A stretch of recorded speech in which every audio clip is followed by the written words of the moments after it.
ಇದಕ್ಕೆ ನಿಧಿನ ಸ್ಥಾಪನೆ ಮಾಡ್ತೀರಿ ಅಂತ ನೀವು ಹೇಳಿದ್ದೀರಿ. ನಿಧಿ ಯಾವ ಹಣದಿಂದ ನಿಧಿ ಸ್ಥಾಪನೆ ಮಾಡ್ತೀರಿ? ಸರ್ಕಾರದಿಂದ ಏನಾರ ಇದು ವಾರ್ಷಿಕವಾಗಿ ಇದಕ್ಕೆ ನಿಧಿ ಕೊಡ್ತೀರಾ? ಇಲ್ಲ ನೀವು ಹೇಳ್ದಂಗೆ ಮಾರುಕಟ್ಟೆ ಶುಲ್ಕ ಅಂತ ನೀವು ಹೇಳಿದ್ದೀರಿ. ಮಾರುಕಟ್ಟೆ ಶುಲ್ಕ ಅಂದರೆ APMC ಎರಡಲ್ಲಿ ಯಾವುದು APMC ಒಳಗಡೆ ತಂದು ಮಾರೋಂಥ ಇದಕ್ಕೆ ಅವರು ಶುಲ್ಕನ ವಿಧಿಸ್ತಾರೆ. ಈ ಕುರಿ ಮೇಯಿಸುವಂಥವ್ರು ಅಂದರೆ ಆ ಅಲೆಮಾರಿ ಕುರಿ ಊರಿಂದ ಊರಿಗೆ ಅದನ್ನು ಮೇಯಿಸ್ಕೊಂಡು ವರ್ಷ ಪೂರ್ತಿ ಅವರು ಹೊರಗಡೆನೇ ಕುರಿ ಮೇಯಿಸ್ಕೊಂಡು ಬರ್ತಾರೆ. ಮೊದಲು ನಮ್ಮ ತೋಟಗಳಲ್ಲೂ ಬಂದು ಅವರು ಕುರಿಗಳನ್ನು ನಿಲ್ಲಿಸ್ತಿದ್ರು. ಈಗ ನನ್ನ ಪ್ರಕಾರ ಆ ಅಲೆಮಾರಿ ಕುರಿಗಾಹಿಗಳು ಭಾಳ ಕಡಿಮೆ ಆಗಿದ್ದಾರೆ. ನಮ್ಮಲ್ಲೇ ಅಲ್ಲಲ್ಲೇ ಕುರಿ ಮೇಯಿಸ್ತಾರೆ. ಈ ಅಲೆಮಾರಿ ಆಗುವಂಥವ್ರು ಭಾಳ ಕಡಿಮೆ ಇದ್ದಾರೆ.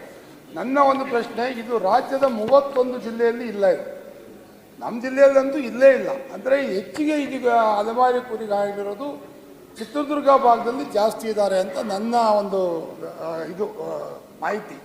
ಹಾಗಾಗಿ ಇವರಿಗೆ ಹಣಕಾಸನ್ನು ಯಾವ ರೀತಿ ನೀವು ಒದಗಿಸ್ತೀರಿ? ನೀವು APMC ಶುಲ್ಕದಲ್ಲೇ ನೀವು ಒದಗಿಸುವಂಥದ್ದಾದರೆ ಭಾಳಷ್ಟು APMCಗಳಲ್ಲಿ ಅಲ್ಲಿ ಇವತ್ತು ಬಿಸ್ನೆಸ್ಸೇ ಇಲ್ಲ ಸಭಾಪತಿಗಳೇ. ಕೆಲವೊಂದೇ ಬೆರಳೆಂಟಿಗೆ ಅಷ್ಟೇ APMCಗಳೇ ಇವತ್ತಿನ ದಿವಸ ಅಲ್ಲಿ ವ್ಯವಹಾರ ಆಗ್ತಿರೋವಂಥದ್ದು, ಶುಲ್ಕ ಬರ್ತಿರೋವಂಥದ್ದು.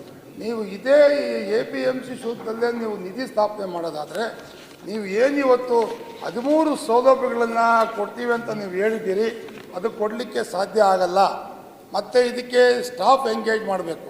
ಈಗಾಗಲೇ ಸಭಾಪತಿಗಳೇ ಈ ಕುರಿ ಅಭಿವೃದ್ಧಿ ನಿಗಮ, ಕುರಿ ಉಣ್ಣೆ ಅಭಿವೃದ್ಧಿ ನಿಗಮ ಎಲ್ಲ ಈಗಾಗಲೇ ಎರಡೆರಡು ನಿಗಮ ಇದ್ದು ಅವು ನಿಷ್ಪ್ರಯೋಜಕ ಆಗಿದೆ. ಅದಕ್ಕೆ ಹಣನೇ ಕೊಡ್ತಿಲ್ಲ. ಜೊತೆಗೆ ನೀವು ಇದೊಂದು ನೀವು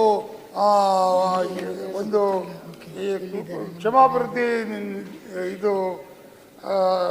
ಇದನ್ನು ನೀವು ಮಾಡಿದರೆ ಈ ಕುರಿ ಮೇಯಿಸುವಂಥವ್ರಿಗಾಗಲಿ ದನ ಮೇಯಿಸುವಂಥವ್ರಿಗಾಗಲಿ ಈ ನಿಧಿ ಸರಿಯಾದ ಹಣ ನೀವು ಅದಕ್ಕೆ ಒದಗಿಸದೇ ಹೋದರೆ ನೀವು ಮಾಡಿದಂಥ ಇದು ಎಲ್ಲ ಪ್ರಯತ್ನಗಳು ವಿಫಲ ಆಗುತ್ತೆ. ಅದಕ್ಕೆ ನೀವು ನಿಧಿ ಯಾವ ರೀತಿ ಸ್ಥಾಪನೆ ಮಾಡ್ತೀರಿ ವಾರ್ಷಿಕವಾಗಿ ಅನ್ನೋದನ್ನ ತಾವು ಹೇಳಬೇಕಾಗತ್ತೆ ಸಭಾಪತಿ.